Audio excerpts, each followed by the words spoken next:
Hello everyone and welcome to Menta. My name is Pranay Sharma and I'll be your lecturer for this term. Let me shift this to a different angle. Yes. Okay. So this is how our roadmap is structured, and the topic that we'll be considering today is algebraic expressions and identities. This is for grade 8 and this is going to be session number 1. We'll be covering multiple sessions on this, and based on requests, I guess it is better if I'll be telling multiple requests. This session has to be in Hindi, so I'll be using the Hindi, right? And in case if we have any student as such who doesn't understand Hindi, then what we'll do, I'll be trying to reiterate the same in a different language. Fine. चलो तो road map के अंदर क्या है algebraic terms and expressions हम लोग देखेंगे क्या होता है फिर types of algebraic expressions addition of algebraic expressions and subtraction of algebraic expressions ठीक है उससे पहले हम ये क्लियर करेंगे कि अल्जेब्रिक एक्सप्रेशन होता क्या है तो आप एक चीज मानिए कि आपके पास में इसको समझने के लिए हम लोग एक व्हाइट नोट पे जाते हैं एक मिनट व्हाइट बोर्ड पे वन नोट तो अगर आप इसको देखें कि मैंने अगर कांस्टेंट की बात करी तो कांस्टेंट क्या होता है जो जिसकी वैल्यू फिक्स्ड होती है मैंने आपको 5 रुपए दिए तो वो 5 ही होंगे वो 10 नहीं हो जाएंगे राइट 5 का सिक्का दिया है तो 5 रुपए होंगे तो इसकी वैल्यू फिक्स्ड है इसकी वैल्यू फिक्स्ड है मैथमेटिक्स में हम उसको क्या बोलते हैं कांस्टेंट जो वेरी कर रहा है खुद की वैल्यू को वेरी कैसे कर रहा है जैसे मान लो मैं एजिस का क्वेश्चन कैलकुलेट कर रहा हूँ एज किसी बच्चे की एज निकाल रहा हूँ मैं एक इक्वेशन के थ्रू मैं उसकी एज को मान रहा हूँ कि अभी एक्स है लेकिन बाद में इक्वेशन फॉर्म होगी और फिर मैं एक्स की एक वैल्यू निकाल के ले आऊंगा तो कुछ नंबर आएगा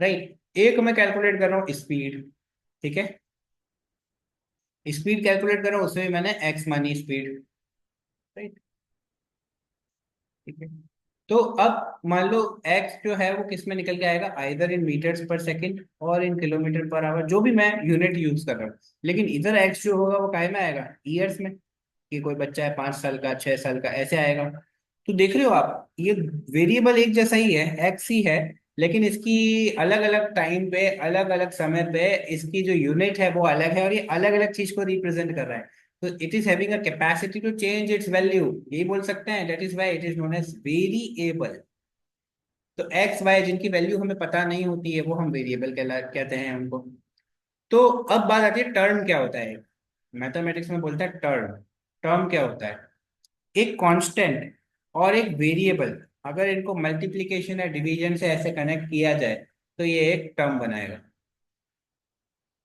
then this will be forming a term ठीक है तो सर क्या 5 अलोन एक टर्म है क्या बिल्कुल है क्योंकि इसको आप ऐसे भी लिख सकते हो 5 × x⁻0 anything that raise to power 0 is nothing but one one right तो this is also a term क्या सर सिर्फ एक्स अलोन भी एक टर्म है यस क्योंकि एक्स को आप ऐसे लिख सकते हो x × 1 ठीक है तो ये भी एक टर्म हो गया क्या सर इसको डिवाइड करके भी लिख सकते हैं बिल्कुल इसको भी क्या डिवाइड करके लिख सकते हैं बिल्कुल लिख सकते हो ठीक है बाय बाय तो ये सब हो गए टर्म्स तो सर अब ये तो आपने टर्म तो बता दिया ठीक है एक और चीज होती है जो आप इधर स्लाइड में देख रहे हो कोएफिशिएंट मान लो आपको 7x² दिया हुआ है एक एक टर्म दी एक एक एसोसिएशन है ये टर्म ही है एक तरह का ये टर्म है आपको दिया हुआ है और प्लस इसके साथ में आपको बोल दिया y जुड़ा हुआ है So now this is an expression. I'll tell you what an expression is, but you need to consider this, particular question in form of a drafting.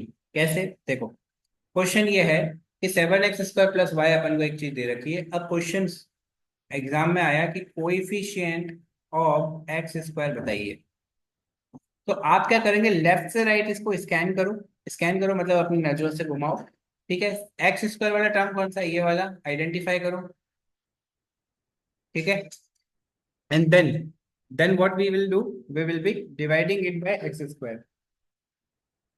ठीक है तो ये और ये कट गया जब ये और ये कट गया तो हमारे पास में क्या चीज बची 7 बच गया तो 7 is your coefficient along with sine ठीक है ये चीज ध्यान रखना तो let us move back here coefficient आपको पता पड़ गया तो अलजेब्राइक टर्म्स क्या होती है when two terms are interconnected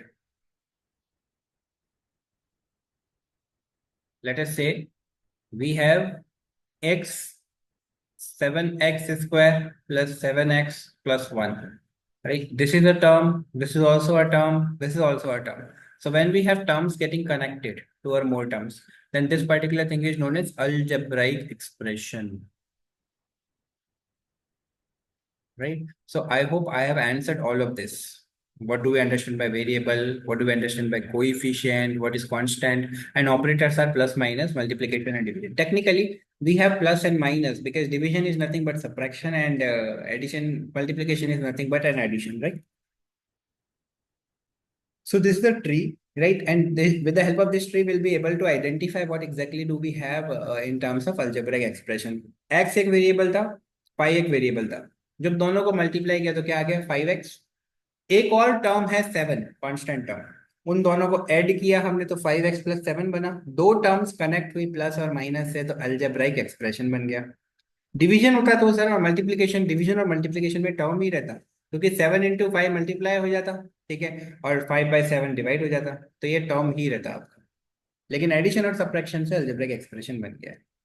तो आपको पता पड़ गया टर्म्स क्या है, बीच में ऑपरेटर क्या है, ठीक है. Constant can also be a term and variable can also be a term, ठीक है. कोएफिशिएंट क्या होता है ये आपको पता पड़ गया. So this is the parts of an algebraic expression, right? Or rather, I would say that this is a bifurcation of what we have covered so far. Next is what we have studied in algebraic expression is division भी होता है यहाँ पे सब चीजें होती है, right. जैसे ये सब जो है ये एक algebraic expression के एग्जाम्पल है. 5x plus 7, 9, x² plus 4x+6, 4x. लेकिन इन सब में एक और चीज है, एक और चीज है. क्या है? उसी को हम कहते हैं पॉलिनोमियल. पॉलिनोमियल क्या होता है? सारे अलजेब्रिक एक्सप्रेशन जो है, ठीक है, वो पॉलिनोमियल नहीं होते, लेकिन सब पॉलिनोमियल अलजेब्रिक एक्सप्रेशन होता है. अगर आप इन चारों को देखें तो 5x+7 में x की पावर कितनी है? 1 है. डिवीजन हो रहा है क्या कहीं पे? कुछ नहीं हो रहा. x² प्लस 4x+6 में x की पावर कितनी है? 2 और 1, ठीक है ना. x² है पहले, फिर 4x है, तो वहां पे x की पावर 1 है. 9 जो है इसमें x की पावर कितनी है? 0 है, ठीक है. 4x में x की पावर कितनी है? 1 है, ठीक है. तो मैं इसको एक काम करता हूँ, थोड़ा सा स्लाइडर से ऊपर करके यहाँ पे लिख भी देता हूँ. यहाँ पे x की पावर कितनी है? पावर लिख रहा हूँ मैं रेड पेन से, ठीक है. 1 है. यहाँ पे कितनी है? 2 है और 1 है. यहाँ पे कितनी है? 0 है. यहाँ पे कितनी है? 1 है. तो क्या मैं कह सकता हूँ होल नंबर से अगर x की पावर आ रही है, ठीक है, तो नेक्स्ट टर्म क्या है पॉलिनोमियल्स का? कि वो अलजेब्रिक एक्सप्रेशन जो कुछ रूल्स पे चल रहे हैं. कौन से रूल्स हैं? वो दो रूल्स हैं कि पावर हर वेरिएबल की क्या होनी चाहिए? एक होल नंबर होनी चाहिए. तो क्या इधर पावर सबकी होल नंबर है? हाँ. दूसरा रूल नंबर क्या है कि डिवीजन नहीं अलाउड है. जैसे इसमें एग्जांपल दे रखा है कि 2x³ एक पॉलिनोमियल है, लेकिन 2/x³ एक पॉलिनोमियल नहीं. क्यों नहीं है? क्योंकि सर जब आपने हमें एक्सपोनेंट्स एंड पावर्स पढ़ाया है, इसको हम ऐसे भी तो लिख सकते हैं, 2x⁻³ ऊपर आ जाएगा तो माइनस हो जाएगा ये, ठीक है. तो जब ये माइनस हो गया है तो that means what? Rule number 1 का वायलेशन. और रूल वायलेट हुआ है इसका मतलब ये हम आगे कंटिन्यू नहीं कर सकते. If a rule is getting violated then this is something that we won't be continuing. तो this is not a polynomial. तो डेफिनेशन क्या है? A polynomial is an expression consisting of a variable and a coefficient that involves only operation of addition and subtraction, multiplication, and power is whole number. Multiplication, 7 into x square is a multiplication, and power should be a whole number. That means non-negative integers along with 0, right? Because 0 is neither negative nor positive. So remember, division is not allowed. Okay. So this is a polynomial in single variable because we have only x as a variable in this, which is x² minus 4x plus 7. Let us see, we have some classifications of polynomials. A polynomial with one term is known as monomial, like 3x, we have only one term. A polynomial with two term is known as binomial. We have 5x minus 1, 2x plus, let us say, y, right? That is a binomial, or it is, rather I should say that is a polynomial in two variables. Fine. But we will be restricting our research to only one variable at this point in time. तो क्या होगा? Polynomial three term में क्या होगा? Trinomial कहलाएगा. 5x² plus 3x minus 3, ठीक है. तो पॉलिनोमियल की क्लासिफिकेशन क्या हो गए? मोनोमियल, बाइनोमियल, ट्राइनोमियल, और फिर उससे ऊपर कुछ भी है तो उसको अपन पॉलिनोमियल ही बोलेंगे। हमको और बाकी उसके नॉमेनक्लेचर करने की जरूरत नहीं। अब एक क्वेश्चन है कि which of the following expression contents more than one term. ठीक है, तो अगर आप इसको देखें तो ये तो एक सिंगल वेरिएबल ही है। इसमें वेरिएबल और कांस्टेंट है, लेकिन ये भी एक टर्म है, ये भी एक टर्म है, ये भी एक टर्म है, क्योंकि 5 × x × y × z है, ये भी एक टर्म है। लेकिन इसमें एडिशन या सब्ट्रैक्शन आ गया, यहाँ पे दो टर्म है, तो ये एक अलजेब्राइक एक्सप्रेशन हो गया। तो Delhi happens to be the correct answer. फिर हम बात करते हैं एडिशन कैसे करेंगे अलजेब्रिक एक्सप्रेशन की।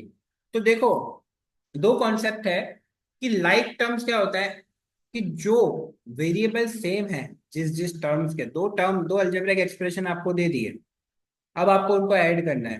तो आपको पहले उनको जमाना पड़ेगा। जमाना कैसे पड़ेगा? कि जहां जहां सेम वेरिएबल है वो कहलाएंगे लाइक टर्म्स, जहां पे वेरिएबल चेंज हो गए वो है अनलाइक टर्म्स। ठीक है, कैसे? एग्जाम्पल, 14x, इसको हम एक काम करते हैं, व्हाइट बोर्ड पे कर लेते हैं, right.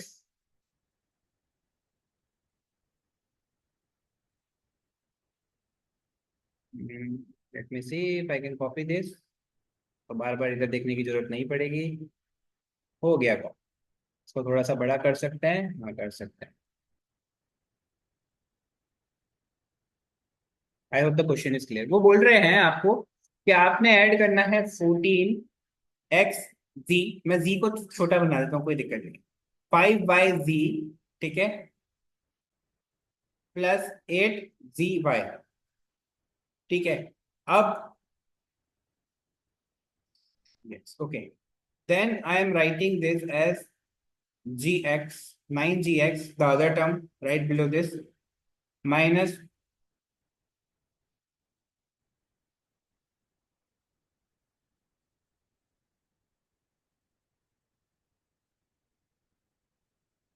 just a second, -3xy plus 4x, and yet another term which is, although we need to add them, so either you add them in a line, right? Right after 8zy we have 9gx minus 3xy plus 4x, plus, now I should be writing 12y here, plus 3yz plus 2xz. Do we have xz common somewhere? If we have, then we'll be having a different orient.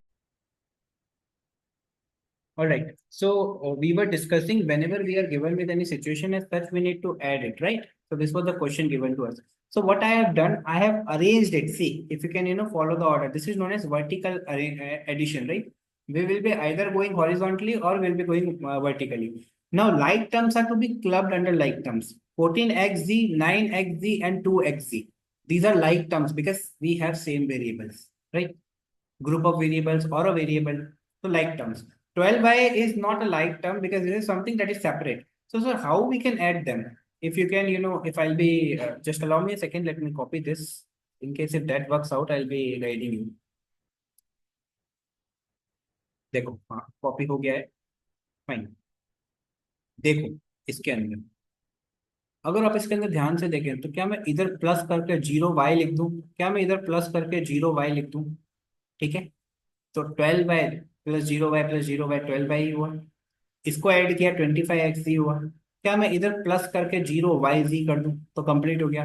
क्या मैं इधर plus करके 0zy कर दूं, plus 0zy कर दूं? Minus भी कर सकते, कोई दिक्कत नहीं है, लेकिन डोमिनेट तो यही करेगा, क्योंकि जीरो से मल्टीप्लाई करेंगे तो जीरो ही आ जाएगा। इधर क्या मैं माइनस का 0xy कर दूं, इधर भी -0xy कर दूं, जब ऐड किया तो माइनस का 3xy आ गया, और इधर क्या आ गया, प्लस का 0x, ये हो गया प्लस का 0x। Same variable like terms है तो मतलब वेरिएबल्स तो सेम ही होंगे, तो ये कहलाता है वर्टिकल अलाइनमेंट, ठीक है ना, जिसमें हम चेंज करते हैं। एक जो मैं आपको बता रहा था वो हॉरिजॉन्टल है, इस पर्टिकुलर क्वेश्चन के लिए वो काफी डिफिकल्ट हो जाएगा। हॉरिजॉन्टल वाला जो है इस पर्टिकुलर क्वेश्चन के लिए बहुत डिफिकल्ट हो जाएगा, जैसे आप लाइन में एक चीज को लिखते हैं तो वो बहुत लंबा हो जाएगा। तो that I will not recommend, लेकिन छोटे मोटी चीज में आप हॉरिजॉन्टली भी कर सकते हैं। चलो, तो will move to next slide. Okay, तो एडिशन हमने आज देखा, सब्ट्रैक्शन हम लोग नेक्स्ट सेशन में देखेंगे। Thank you so much for your valuable time. Bye bye, take care, stay safe, bye.